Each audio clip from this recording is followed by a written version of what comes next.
آپ جانتے ہیں کہ علی امین گنڈا پور اور علیمہ خان صاحبہ کے درمیان جو ہے وہ نوک جھوک ہوئی ہے، ایک دوسرے کے حوالے سے جو ہے وہ بیانات آئے ہیں۔ علیمہ خان صاحبہ نے میڈیا سے گفتگو کی تھی، جبکہ علی امین گنڈا پور نے اپنا ایک بڑا لمبا چوڑا ویڈیو پیغام جو ہے وہ جاری کیا، اور ظاہری بات ہے اس کی وجہ سے کافی ٹینس ماحول ہے پاکستان تحریک انصاف میں۔ تو اس پہ سینیٹر علی ظفر نے جو ہے وہ اڈیالہ جیل کے باہر میڈیا سے گفتگو کی۔ انہوں نے کہا جی عمران خان صاحب نے علی امین گنڈا پور کو مزید بات کرنے سے روکتے ہوئے فوری طور پر ملاقات کے لیے آج بلا لیا ہے، لیکن انہیں وزارت اعلیٰ سے ہٹانے کی فی الحال کوئی بات نہیں ہوئی ہے۔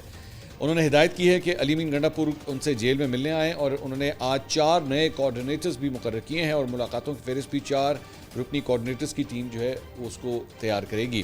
انہوں نے گنڈا پور اور علیمہ خان کی بیان بازی پر افسوس کا اظہار کیا ہے، اور کہا ہے کہ پبلک میں اس طرح ایک دوسرے پر الزامات نہیں لگانے چاہیے، ہمارے آپس کے اختلافات کا فائدہ مخالفین اٹھائیں گے۔ بالکل صحیح کہہ رہے ہیں۔